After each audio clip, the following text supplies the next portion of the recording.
You know what's unsettling about radio? It's invisible. Voices traveling through the air, through walls, through your body. Frequencies you can't see or feel. Signals from miles away, from countries away, from places you'll never go. Reaching you, entering your space, entering your ears, entering your mind. And most of the time, you know what you're hearing. Music, news, talk shows, normal transmissions, normal broadcasts, normal signals. But sometimes you find a frequency that isn't normal, that shouldn't exist, that broadcasts things that weren't meant for civilian ears. Numbers, just numbers. Read in monotone, over and over, forever. And if you listen long enough, if you write them down, if you try to understand, you realize they're not random. They're not meaningless. They're coordinates, instructions, predictions, messages. And they're for you. Only you. Because once you start listening, once you start hearing, you become part of the broadcast. You become one of the numbers. You become the message. My name's Marcus, and 3 months ago, I found a frequency. 4625 kHz. The buzzer. UVB 76. I thought I was just exploring, just scanning, just curious. But I wasn't listening to the broadcast. The broadcast was listening to me. I'm a hobbyist, amateur radio operator, ham license. I collect old receivers, shortwave radios. I scan frequencies, listen to broadcasts from around the world. It's fascinating. You can hear ships at sea, pilots communicating, weather stations, news in different languages. It's like traveling without leaving your room, like eavesdropping on the entire planet. Most of it's mundane, but sometimes you find something strange, something unexplained, something that makes you wonder who's broadcasting, and why, and for whom. Number stations have been around forever, since World War II, maybe earlier. Shortwave frequencies that broadcast coded messages, usually numbers, sometimes letters, read in monotone by synthesized voices, or real voices that sound dead, emotionless, mechanical. Most are believed to be espionage tools, spy networks, intelligence agencies, sending instructions to operatives in the field, one-time pad codes, impossible to crack without the key, completely secure, completely anonymous, completely mysterious. Most stations broadcast irregularly, some every day, some once a week. Some have been silent for decades. The buzzer, it broadcasts constantly. A low monotone buzz, 24 hours a day, 7 days a week, for over 40 years. Occasionally interrupted by voice transmissions, usually Russian, usually cryptic, sometimes just numbers, sometimes fragments of sentences, sometimes nothing but static and that endless buzz. I'd heard of it, read about it online, in forums, in conspiracy theories, but I'd never actually tuned in, never actually listened, until that Friday night in October. I was scanning the shortwave bands, moving through frequencies, listening for anything interesting, and I found it. 4625 kHz, that distinctive buzz, low, ominous, hypnotic. I stopped, listened. The buzz continued, unchanging, unvarying, perfect, mechanical, and underneath it, I thought I heard something else. Voices? No, not quite voices. More like whispers. Too faint to understand, too distorted to comprehend, but definitely there, definitely intentional, definitely meant to be heard by someone, by whoever was listening, by me. I recorded it, set up my equipment, let it run. The buzz continued for hours, no changes, no interruptions, just that tone, steady, constant, eternal. Then at 3:17 a.m., it stopped. The silence was shocking, jarring, wrong, like the world had held its breath, like everything was waiting. And then, a voice, female, speaking English, but with no accent, no regional markers, no emotion, no humanity, just sound, shaped into words. 7, 3, 9, 2, 4, 8, 1, 6, 5, 3, 2, 7, 4, 9, 8, 1. 16 numbers. Then silence. Then the buzz resumed. That's it.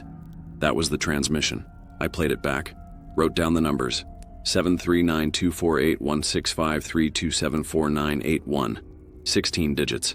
I searched online, tried to find patterns, tried to decode. Nothing obvious. Not coordinates, not a date, not a phone number. Just numbers. Random. Meaningless. I went to bed, tried to sleep, but I kept hearing it. That voice. Those numbers. Repeating in my head. 739248165327491. Over and over. Like they were burned into my memory. Like they'd always been there. Like I'd known them my whole life, like they were part of me. The next night I listened again. Same frequency. Same buzz. At 3:17 a.m., it stopped again. Same voice. Different numbers. 4, 1, 7, 3, 9, 2, 6, 8, 5, 1, 3, 4, 7, 2, 9, 6. I wrote them down. 41739268513472996. 16 digits again. Different sequence, different order, but familiar somehow. Like I'd seen these before. Like they meant something. I compared them to yesterday's numbers, looked for overlaps, for patterns, and I found there were similarities. Certain digits appeared in the same positions. Certain sequences repeated. It wasn't random. It was structured, intentional, following rules I didn't understand, conveying information I couldn't decode. I became obsessed, listened every night. 3:17 a.m. Always the same time. Always 16 numbers. Always that voice. That dead, emotionless voice. That voice that sounded like it was coming from everywhere and nowhere. Like it was being generated inside my head rather than transmitted through the air. I filled notebooks, pages and pages of numbers, trying to find the pattern, trying to understand. I posted on forums, asked for help. Most people said it was nothing. Just coincidence, just random number generation. The buzzer is automated, it's mechanical, it means nothing. But a few people warned me, told me to stop listening, told me number stations are dangerous, not because of what they broadcast, because of what listens back, because of what notices when someone pays too much attention, when someone starts understanding, when someone starts becoming part of the transmission. I didn't listen to the warnings, I kept tuning in, kept recording, kept analyzing, and the numbers, they started making sense, started revealing themselves. I noticed that certain sequences appeared on days when things happened. Good things, bad things, significant things. When I got a promotion at work, the numbers that night included my employee ID. When my sister had her baby, the numbers included the date and time of birth. When my car broke down, the numbers predicted it, 24 hours in advance, down to the minute. The numbers weren't random. They were predictions, observations, records of my life, of my world, of everything happening around me, everything that had happened, everything that would happen, everything that was happening in parallel, in other timelines, in other versions, all compressed into 16 digits, all broadcast at 3:17 a.m., all meant for me. I tried to tell people, showed them my notes, my patterns, my predictions. They thought I was losing it, seeing connections that weren't there, descending into apophenia, into madness, into paranoia. Maybe they were right, maybe I was. But the numbers were accurate. The numbers knew. And the more I listened, the more I understood, the more I felt, watched, like something on the other end, something broadcasting, something that knew I was listening, something that was pleased, satisfied, successful, like I'd passed some test, like I'd proven myself worthy, like I'd been selected, chosen, claimed. Then the numbers started including me, my birth date, my social security number, my address, my phone number, all woven into the sequences, all hidden in the patterns, all there if you knew how to look, if you knew the code, if you'd been listening long enough. And I realized I wasn't decoding the broadcast.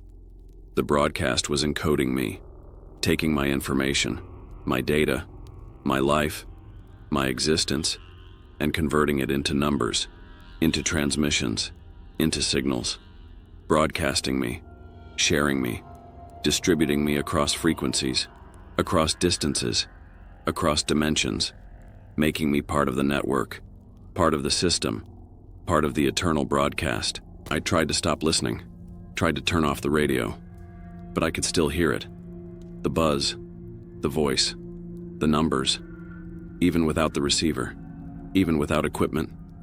It was in my head, in my thoughts, in my consciousness, broadcasting from inside, from my own mind, from my own voice. I would catch myself, muttering numbers, under my breath, while working, while eating, while trying to sleep. 16-digit sequences, meaningful, structured, coordinated with the broadcast, like I was becoming a relay, a repeater, an extension of the station, another voice in the network, another transmission in the system, another number in the sequence. At 3:17 a.m. on day 47 of listening, the transmission changed, the buzz stopped, the voice spoke, but not numbers, words. Marcus, 7, 3, U, 2, R, 4, part 8 of 1, the 6, signal, 5, now, 3, thank, 2, U, 7, 4, 4, listening, 9, welcome, 8, home, 1. My name, mixed with numbers, mixed with words, mixed with recognition, mixed with acknowledgement, mixed with gratitude. Welcome home, like I'd been away, like I'd been lost, like I'd finally found my way back, back to where I belonged, back to my purpose, back to my function, as part of the broadcast, as part of the transmission, as part of the numbers. I looked at my hands. They were shaking, but not with fear, with something else. Anticipation, recognition, like my body knew something my mind was still processing, like I was remembering something I'd forgotten, something buried deep, something that had always been there, waiting.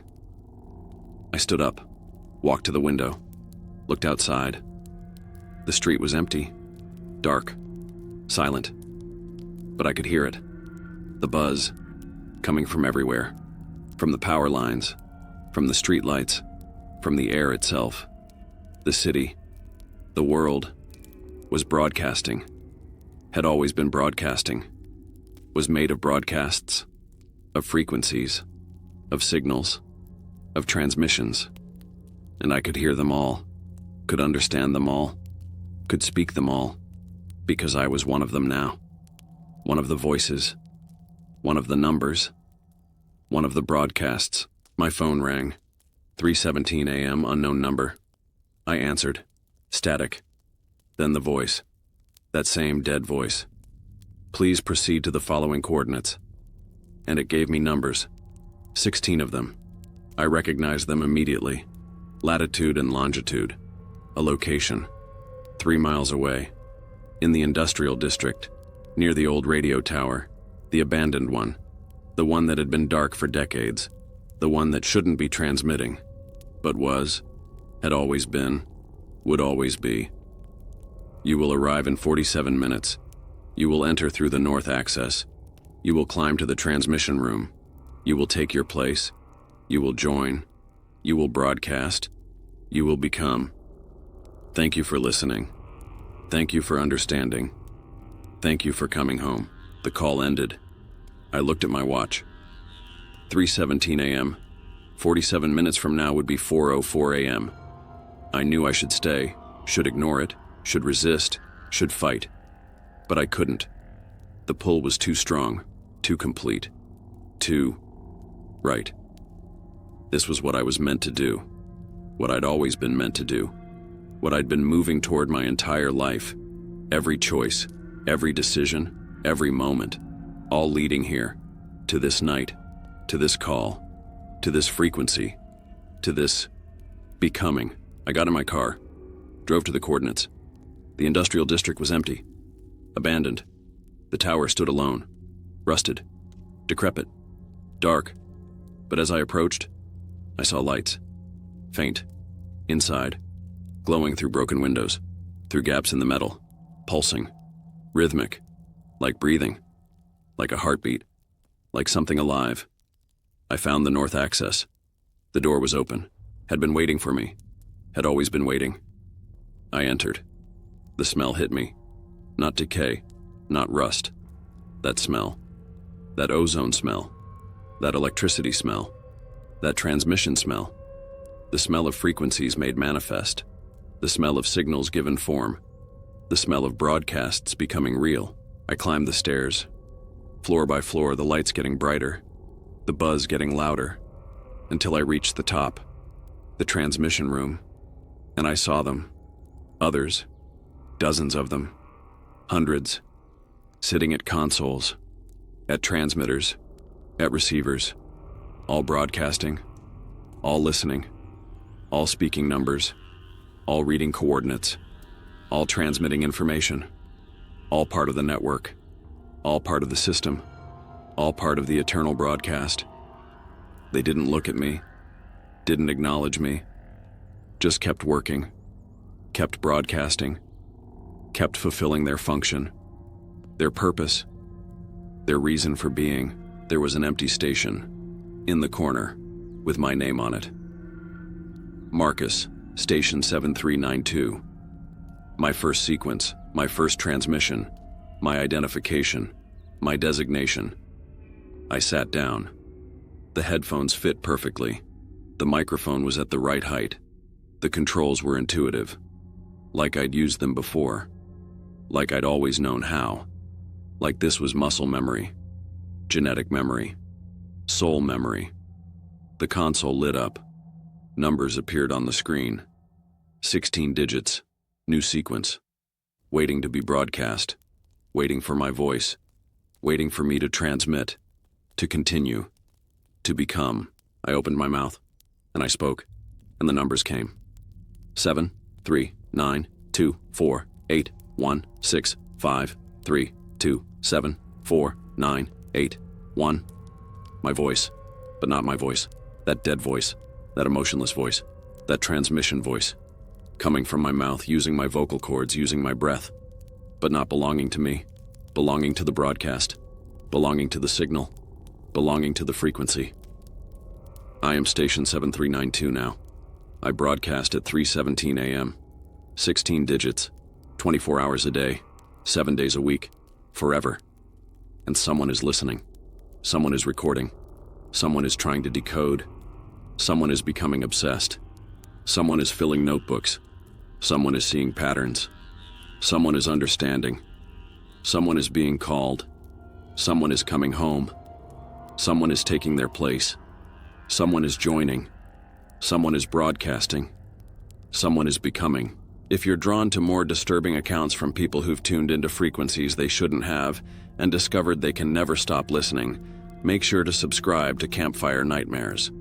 And I need to ask, have you ever heard something on the radio that seemed meant specifically for you?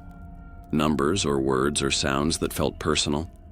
That felt like someone was speaking directly to you through the static?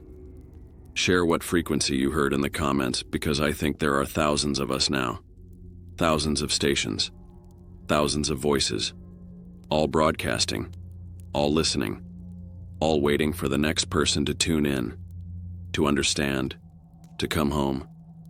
And if you're scanning the shortwave bands, if you're exploring frequencies, if you find something strange, something that broadcasts numbers at the same time every night, maybe don't write them down. Maybe don't look for patterns. Maybe don't try to understand. Because understanding is the first step. Recognition is the second. And coming home is the last. And once you're here, once you're broadcasting, you never stop. You never leave. You never return. You just transmit. Forever. 7, 3, 9, 2, 4, 8, 1, 6, 5, 3, 2, 7, 4, 9, 8, 1.